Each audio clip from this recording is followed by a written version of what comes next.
Fala pessoal, bom dia, Gênesis capítulo 8. Hoje conversamos no vídeo anterior sobre o 7, ou seja, as águas chegaram, a fonte do abismo se rompeu, janelas dos céus, desceram água, e agora Noé e sua família entraram naquela arca, ficaram lá mais de um ano aí, são em torno de 370 dias, e agora que as águas do dilúvio vão diminuir. E Moisés, quem relata o livro de Gênesis, ele tem um detalhe, ele coloca aqui uma descrição de todo esse processo, desde aquele período na arca, o tempo que se passou, os dias, o mês. Moisés relata tudo bonitinho aqui do que aconteceu com Noé. Então, pessoal, agora você precisa entender que o Senhor está presente de Gênesis 1 até Apocalipse 22. Essa passagem aqui, você vai falar assim, mas Moisés podia ter escrito o final já direto, ter passado o batido, o importante é já ter saído da arca. Não, Moisés ele faz a questão de relatar isso aqui para o nosso ensinamento, para a nossa instrução diante da palavra do Senhor. Todos esses detalhes aqui que Moisés escreveu foi realmente uma ordenança do Senhor, princípios do Senhor para você e eu levarmos para o nosso dia a dia, para o nosso cotidiano, para a nossa vida, entendendo que Deus se faz presente de manhã, de tarde, de noite, em qualquer situação, seja ela boa, seja ela ruim, seja em tempestades, seja em coisa boa, em bonança. Deus está presente, Deus se faz presente aqui. Então você precisa entender isso, tá bom? Esse capítulo 8 aqui, ele é muito simples, ele é bem direto, até mesmo se tem até os desenhos que passam aí, aqueles desenhos antigos da Record.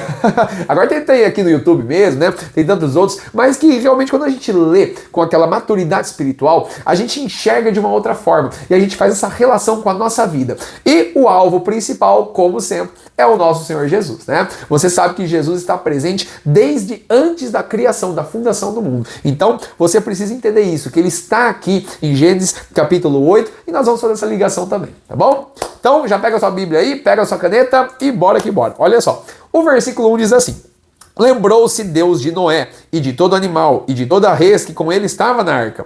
E Deus fez passar um vento sobre a terra e aquietaram-se as águas. Bom, primeiro ponto aqui. Lembrou-se Deus de Noé? Poxa vida, Deus se esqueceu de Noé então. Deus estava ocupado fazendo alguma coisa e aí, opa, Noé.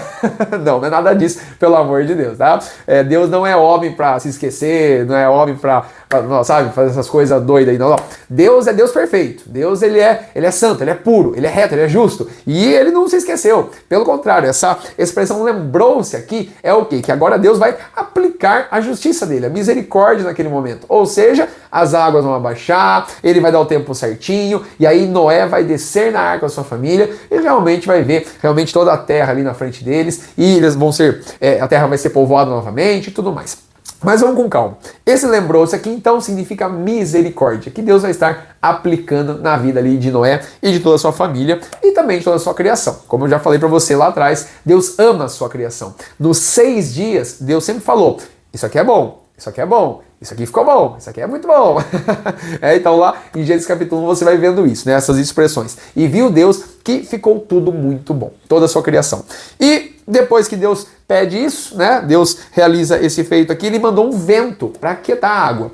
Então Deus enviou um vento. Já parou para pensar que Deus tem o controle da natureza, da chuva, do mar, do vento, das tempestades, de tudo, do calor, do inverno, do outono, da primavera. Deus tem o controle da natureza. Então esse é um erro, você querer adorar a natureza, você querer fazer deuses da natureza. Não, isso é um erro, isso aqui não existe. O Egito, lá na frente, em Êxodo aqui, você vai ver que quis utilizar animais, situações ali da natureza para acabar adorando. E não é isso. Nós adoramos o Deus Criador, o Deus Redentor, Salvador, aquele que lá no princípio criou tudo. Por intermédio dele foi feito todas as coisas. E Jesus já estava lá antes de tudo isso. Ou seja, ele participou efetivamente da criação. Então você precisa entender isso, tá? Nós não devemos adorar astros, estrelas, animais, plantas, seres, nada disso. A gente deve apreciar a natureza, apreciar uma árvore, um rio, o mar, a areia. Às vezes a gente viaja, e a gente olha assim a natureza e fala assim, meu Deus do céu, olha pro céu, as coisas é impressionante. Mas isso é tudo criação do Senhor. Deus deve ser adorado, Deus deve ser exaltado. Então, toma cuidado com isso aí na sua vida, tá bom? Deus merece toda a honra, toda a glória e toda a adoração. Bom, vamos para o versículo 2 aqui.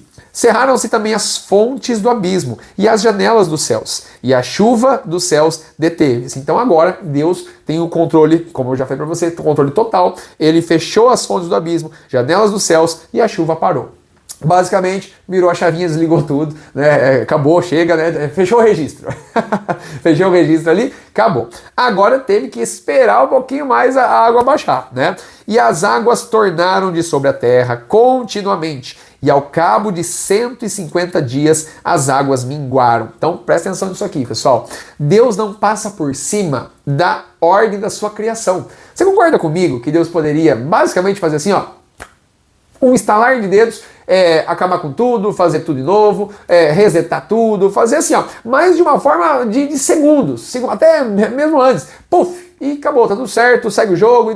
Não, Deus respeita a ordem da sua criação. Deus criou a natureza para ter todo aquele processo, todo um processo de crescimento, né? Então, Deus ele respeita a sua criação. Deus ele fez com tanto cuidado ali a natureza. Então, eu até falei acho que no primeiro vídeo que Deus também poderia ter feito a natureza num estalar de dedos, mas não, ele gastou um dia todo, né, para ver ali os animais, a natureza, as plantas, para criar, para elaborar. Ele colocou a mão na massa mesmo. Então olha só como o nosso Deus, ele é perfeito, ele é bom. E aqui ele respeita tudo isso que a natureza vai formar novamente, né? Então a formação vegetal, a formação das plantas, a formação de tudo, a terra em si, as águas abaixando. Então isso a gente precisa entender, tá bom? Deus não passa por cima da sua própria criação. Ele poderia fazer o que ele quiser, mas ele respeita isso. Isso aqui é muito legal de entender, tá bom?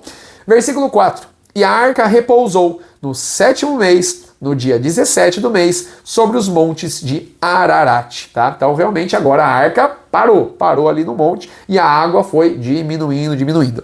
Se você gosta de geografia, dá uma pesquisadinha aí onde que é esse monte de Ararat, tá bom? Aí você vai procurar, aí você vai ver, né, a questão geográfica, tá bom? É bem bacana também.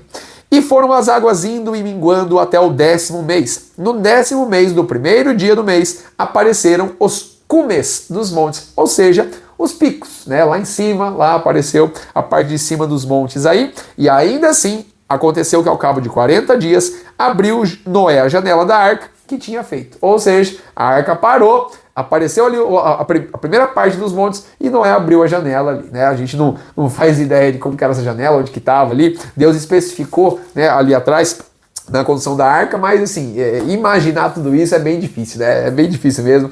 Até tem acho que uma réplica aqui, né? Não sei aonde que foi feita essa réplica da arca, mas é muito interessante, né? A gente não consegue imaginar tudo que esse homem passou. Ele e sua família lá dentro, mais de um ano com todos aqueles animais, animais carnívoros, herbívoros, répteis, insetos, que foi levado comida para eles, e Deus proveu comida para eles lá, mas também Deus pede para Noé levar comida para todos. Então assim, é uma situação que é inimaginável para nós, inimaginável. Somente Noé e sua família que vivenciaram essa experiência podem relatar. Moisés aqui ele relatou com as palavras, né, com a iluminação do Senhor, mas assim, visivelmente para nós aqui é muito difícil isso, né? Muito difícil. Isso mostra a grandeza do nosso Deus, né? Cabe à nossa imaginação algumas coisas, mas que realmente isso é verídico, isso é fato. E Deus deve ser louvado acima de tudo isso, tá bom? Vamos lá, vamos continuar aqui. E aí, olha só, do versículo 7 em diante, Noé agora vai meio que provar se a terra já tá ali, se as águas diminuíram mesmo, e ele começa a soltar os animais. Na verdade, duas aves, né? Ele começa soltando um corvo e depois uma pomba, para ver se realmente elas vão, se elas pegam alguma coisa, voltam. E olha só, soltou um corvo que saiu, indo e voltando até que as águas se secaram de sobre a terra. Depois soltou uma pomba, a ver se as águas tinham minguado de sobre a face da terra. A pomba, porém, não achou repouso para a planta de seu pé. Voltou para ele e para a arca, porque as águas estavam sobre a face de toda a terra. E ele estendeu a sua mão, e tomou e meteu-a consigo na arca, tá? Então, ou seja, a pomba foi, ai meu Deus do céu, e voltou. Não tem onde eu parar aqui. Então, a pombinha acabou voltando. E esperou, agora esse é o ensinamento para mim e para você, tá? E esperou ainda outros 7 dias, e tornou a enviar a pomba fora da arca. E a pomba voltou a ele sobre a tarde, e eis arrancado uma folha de oliveira no seu bico. E conheceu Noé que as águas tinham minguado sobre a terra. Ou seja, esperou ainda outros 7 dias. Pessoal, esperar, ter paciência para esperar, é uma coisa que muitas pessoas têm dificuldade, outras pessoas têm um pouco mais de facilidade. Mas a paciência é algo que vem do Senhor. Ele criou realmente essa paciência. Deus é paciente. Deus é paciente com você, comigo. Deus é paciente com algumas situações. E Deus vai dando sempre os seus avisos, vai mostrando o caminho, vai falando, vai orientando. E aqui Noé, ele entendeu isso, que eu tenho que esperar. Eu não posso fazer as coisas pela minha própria vontade, pelo o meu ego. Não. Eu tenho que esperar a palavra de Deus. Eu o busco, eu o adoro, eu o busco em oração, eu o exalto, eu o louvo. E eu preciso esperar. Eu preciso esperar, porque a hora certa da resposta de Deus vai chegar. É isso que você precisa entender. Não sei a sua vida, como que está alguma situação, alguma área, que às vezes está esperando uma resposta, né? Só que tem um detalhe, ou você espera assim, né? Ou você espera pegando a palavra de Deus, meditando, joelho no chão, fazendo sua parte, trabalhando, indo. É isso que você precisa entender. Não é porque você tem que esperar que você vai ficar à toa aí, né? A boa, vida boa. De professor de matemática fazer isso. Então, você precisa entender isso. Você precisa entender que realmente não tem sentido esperar sem ser produtivo, sem ser útil. Caio, o que Noé fazia naquela arca lá? O que ele ficava fazendo então? Não tinha nada para fazer. Era só esperar de braço cruzado? Não, com certeza. Eles louvavam a Deus, adoravam ao Senhor, cuidavam dos animais, cuidavam uns dos outros. Foi mais de um ano assim, pessoal. Foi mais de um ano. Então, como eu disse para você, é inimaginável isso. Mas foi um período da vida deles. E eles tinham que agir, tinham que fazer, tinham que limpar, tinham que, nossa, eu tô falando de novo, é inimaginável isso, tá? Mas que realmente aqui Deus estava sempre no centro, Deus estava sempre guiando eles naquele momento dentro da arca, e Noé esperou ainda para verificar se a terra realmente já tinha aparecido, as águas cessaram. E olha só, e essa folha de oliveira que a pomba traz no bico, você sabe que a oliveira, né, por várias e várias vezes aí é representado, o próprio Senhor Jesus fala sobre a oliveira, tem um monte das oliveiras e tudo mais, e a gente sabe que para fazer o azeite, né, você pega ali e você tem que amassar, você tem que moer, você tem que realmente assim, pegar o fruto da oliveira ali e realmente sair, né, aquele líquido para fazer o azeite. E no livro de Isaías diz, né, se eu não me engano, Isaías 53 fala que agradou a Deus moer o Senhor Jesus. Para realmente o quê? Para ele nos dar o Espírito Santo e habitar em nós. Olha só, pessoal, isso aqui é uma ligação muito forte com a própria oliveira, tá? Esse fruto da oliveira, que é o azeite, que representa o Espírito Santo, é aquele que habita em nós, em todo aquele que nele crê. Jesus, quando foi, ele nos deixou sozinhos. Primeiro ele falou, estarei convosco todos os dias até o final dos tempos. E como que ele está conosco? Através do seu Espírito, Espírito Santo. Então, é isso que você precisa valorizar. Deus nunca deixou Noé e sua família lá esquecidos. Pelo contrário, quando a pomba traz uma folha de oliveira, é mostrando isso, que o Espírito de Deus está com eles naquele momento. Então, que você valorize o Espírito Santo que habita em você, se assim você crê, tá bom? De todo o seu coração. E se você ainda tem dúvidas, se você ainda está meio que buscando, faça aquela oração de querer conhecer mais o Senhor. Senhor, eu dobro os meus joelhos, eu quero te conhecer mais, eu quero receber esse Espírito que esse homem está falando aqui no vídeo, eu quero conhecer o teu Espírito Santo, eu quero receber no meu coração, eu quero ser guiado, no nome de Jesus. Por favor, faça essa oração aí com você e com certeza Deus vai atender o pedido do seu coração e vai te mostrar o caminho. Salmos 32:8 diz, eu te instruirei e te guiarei no caminho que deve seguir. Jesus, quando ele fala que vai vir o Consolador, aquele que vai nos guiar, é o próprio Espírito Santo, tá bom? Então, se você crê no Senhor Jesus, você vai ser mais do que abençoado, porque o Espírito dele habita em você, tá bom? Vamos lá, vamos continuar aqui. Então esperou ainda outros 7 dias e enviou fora a pomba, mas a pomba não retornou mais a ele. Ou seja, olha só, e aconteceu que no ano 601, no mês primeiro, no primeiro dia do mês, as águas secaram de sobre a terra. Então Noé tirou a cobertura da arca e olhou, e eis que a face da terra estava seca, ou na minha versão aqui, enxuta, tá?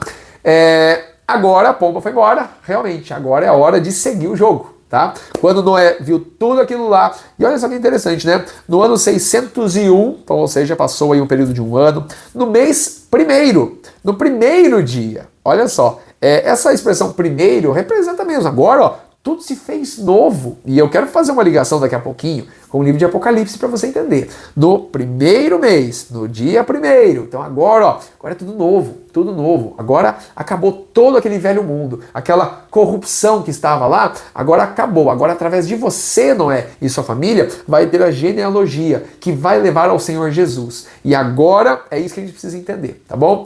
Caio, não mudou nada? Na verdade, para mim até piorou. Olha só como que o mundo está hoje. Olha só como está a situação. Olha isso, olha aquilo. O que adiantou fazer tudo isso? O que adiantou enviar esse dilúvio? Eliminar tantas pessoas? O que adiantou? Você precisa entender que Deus não colabora com o pecado. E Ele criou toda essa situação do dilúvio para mostrar, primeiro, que a genealogia do Senhor Jesus chegaria, né, até Ele, e Deus preserva os seus justos, aqueles que buscam fazer a sua vontade. E realmente hoje, por conta do pecado, que ainda assim habita no mundo, é o caos que está. Isso é por conta do pecado, não por conta de Deus. Então, se em algum momento você coloca no seu coração que Deus é ocupado por tudo isso, simplesmente você está fazendo Deus menos inteligente que você. Está fazendo assim, não, esse Deus aí, pelo amor de Deus, olha o que ele fez. Que Deus é esse? Não, para de criticar e julgar o Senhor. Ele tem todo o conhecimento, Ele tem todo o poder, Ele tem toda a soberania. Ele é um Deus que é onisciente, onipresente e onipotente. Como que você quer ser maior do que um Deus que está em todo lugar, um Deus que tem todo conhecimento, um Deus que tem todo o poder? Não tem como, não tem como. Você fala assim, não, isso é besteira, isso aí é... Não, não é. Deus não é falho, Deus não é homem para mentir, Deus não é homem para falhar. Deus é Deus. Então ele fez isso por um motivo, para mostrar a consequência do pecado. Tanto que Jesus lá na frente, ele fala muito sobre isso. Assim como nos dias de Noé. Assim como nos dias de Noé. Olha o que vai acontecer, olha o que vai acontecer.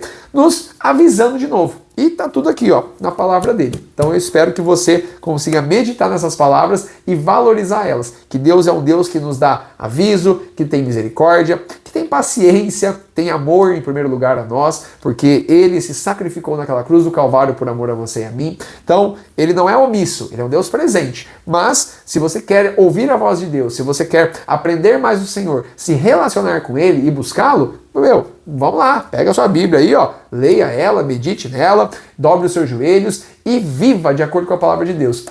Nós somos falhos e pecadores, assim como Noé era, os filhos eram, todo mundo. Não existe um ser humano aqui na face da terra que não tenha pecado. Todos pecaram e destituídos estão da glória de Deus. Mas o ensinamento é muito claro. Aqueles que buscam verdadeiramente ao Senhor são diferenciados. Por quê? Porque tem o Espírito de Deus em si. Ou seja, eu quero buscar o Senhor, eu quero adorar ao meu Deus, eu quero gastar o meu tempo, eu quero gastar os meus dias, eu quero fazer a vontade dele, eu quero agora deixar a minha vontade de lado, o meu ego de lado e buscar a palavra dele. Então, esse é o diferencial, tá bom? Então, toma cuidado aí com os julgamentos que você faz para Deus, que não funciona não, tá? O nosso Deus é soberano, nosso Deus é perfeito e justo, e ele preservou os justos aqui da terra, tá bom? Vamos lá, vamos continuar. Versículo 15, olha só. Então falou Deus a Noé, dizendo: sai da arca, tu, tua mulher, teus filhos e as mulheres de teus filhos contigo. Todo animal que está contigo, de toda carne, de ave, de gado, de réptil, que se roja sobre a terra, traze fora contigo, e povoem abundantemente a terra. Frutifiquem, se multipliquem sobre a terra. Então presta atenção. Outra visão cinematográfica aqui, né? Então você imagina lá, todos saindo, os animais, né? Noé abrindo a porteira, sei lá o que tinha lá, né, que eles organizaram, mas os animais indo, e aí eles saindo da arca, eles foram se espalhando. Isso que você precisa entender, tá? Povoem abundantemente a terra. Então é claro que se no mundo inteiro somente aqueles animais, aquelas pessoas estavam naquele momento ali, é claro que a partir dali todo o mundo ia ser povoado novamente, tá? Então você precisa entender isso. Aquela teoria de novo, que o dilúvio foi local, enquanto outras pessoas viviam em outros locais, outros animais em outros locais. Não. Tira isso da sua cabeça, porque o dilúvio foi mundial. Simplesmente através daquelas 8 pessoas e daqueles animais que estavam na arca, Deus refez tudo. Refez absolutamente tudo. Você precisa crer nisso, porque senão não tem sentido a gente estar conversando aqui, tá? E aí o que acontece? diz assim, ó, então saiu Noé e seus filhos e sua mulher e as mulheres de seus filhos com ele. Todo animal, réptil, ave que se move sobre a terra, conforme as suas famílias, saiu para fora da arca. Então, como eu disse, saíram da arca e foram agora povoar. Como é que estava a terra? Agora você precisa entender isso, né? Você fala, poxa vida, mas choveu. Tem planta que não sobrevive embaixo d'água. Como funcionou isso? Qual que foi a primeira dica? A dica é que quando a pomba voltou com o ramo de oliveira no bico, o que significa? Que realmente a natureza, ela foi acelerada, Deus preservou, né, pela sua própria criação, a natureza em algumas árvores, algumas plantas, e Deus estabeleceu ali. Então a natureza realmente se manteve, e a gente sabe pela ciência que muitas árvores sobrevivem embaixo d'água, né, muitas plantas têm essa sobrevivência. Então toda a natureza ela foi crescendo novamente, alimentando assim aqueles animais que eram herbívoros, e assim por diante. Então Deus não perdeu o controle da sua natureza, da sua criação. Deus simplesmente organizou. Ele esperou os animais ali se colocarem em cada as suas posições, suas famílias, os locais que estavam, se estabilizar, produzir, para realmente aí o que aconteceu no capítulo 9 que a gente vai conversar depois, né? Sobre Deus liberar o mantimento dos animais, aquela coisa, né, da carne, do churrasco. A gente vai conversar sobre isso aí no capítulo 9, tá bom? Mas é para você entender. Agora, que basicamente é os últimos versículos aqui do capítulo 8, que é para a gente encerrar e mostrar para você a importância do que Noé fez. Olha só, versículo 20. Edificou Noé um altar ao Senhor, e tomou de todo animal limpo e de toda ave limpa, e ofereceu holocaustos sobre o altar. Essa foi a primeira atitude de Noé. Então você precisa entender, pessoal, que não simplesmente ele não foi lá e já vamos descer, já vamos pegar coisa para fazer uma casa pra gente, vamos fazer... Não, Noé planejou o quê? Em primeiro lugar, no seu pensamento, no seu coração, adorar ao Senhor através da criação de um altar. Edificou Noé um altar ao Senhor.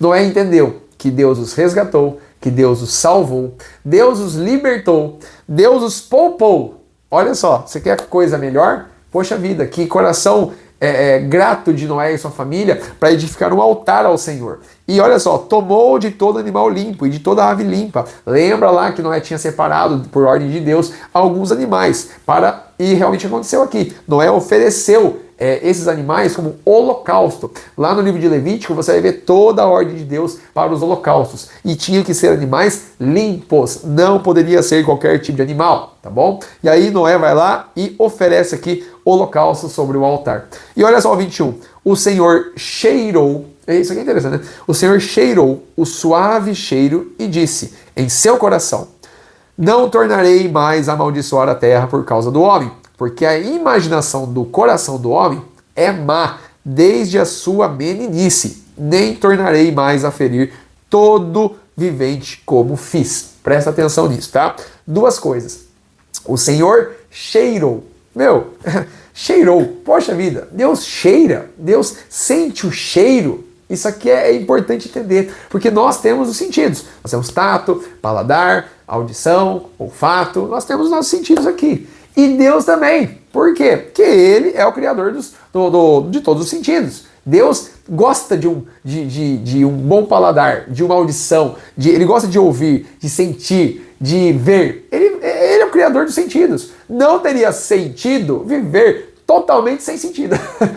Com certeza não teria. Porque Deus criou isso para primeiro o seu prazer. Poxa, imagina lá Deus criando toda a sua criação, fazendo os animais, fazendo o homem do pó da terra, fazendo a natureza. Imagina o cheiro que Ele criou, porque você precisa entender. Todos os cheiros de plantas, cheiros de árvores, de frutas, gostos, tudo que nós sentimos hoje veio de Deus. Nada foi ao acaso. É isso que é a briga com essa teoria, por exemplo, do Big Bang, que tudo simplesmente se fez. Não. Tudo foi planejado. Cada cheiro, cada sentido, cada toque, cada barulho, cada som, tudo, absolutamente tudo. Por isso que Deus, Ele é impossível falar, catalogar dele de uma forma, porque Ele é imenso, Ele é eterno em criatividade, em todas as situações que você imaginar. Então, isso aqui é muito interessante. Poxa, sentiu o cheiro. E Ele se agradou e falou em seu coração que não mais amaldiçoaria a terra por conta disso. Então, ou seja, Ele não vai mais enviar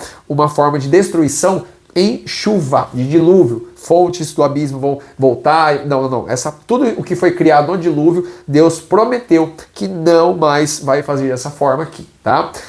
O juízo final, que muitas e muitas pessoas já viram, né, principalmente no livro de Apocalipse e tudo mais, é de uma outra forma, tá? Não é nesse sentido aqui que a água vai destruir novamente, não, tá? Isso aqui já foi a primeira justiça do Senhor em cima da humanidade. Mas agora o Senhor Jesus vai retornar, ele vai retornar visivelmente em glória para resgatar os seus justos e aplicar o juízo sobre a terra, sobre aqueles que não creem, tá? Então isso tem que ficar muito claro para você. E eu prometi que ia fazer essa ligação com o livro de Apocalipse, não é na questão do juízo final, tá? Isso aqui é mais para frente. Mas no último versículo de Gênesis 8:22. Olha só o que está escrito. Deus diz: enquanto a terra durar, sementeira e cega, e frio e calor, verão e inverno, dia e noite não cessarão.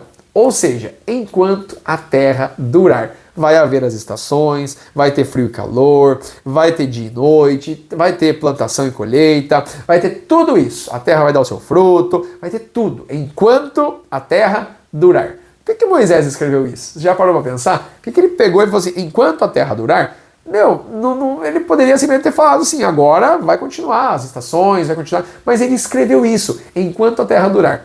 E eu quero fazer uma ligação com o último livro da Bíblia, como eu falei para você, Apocalipse 21.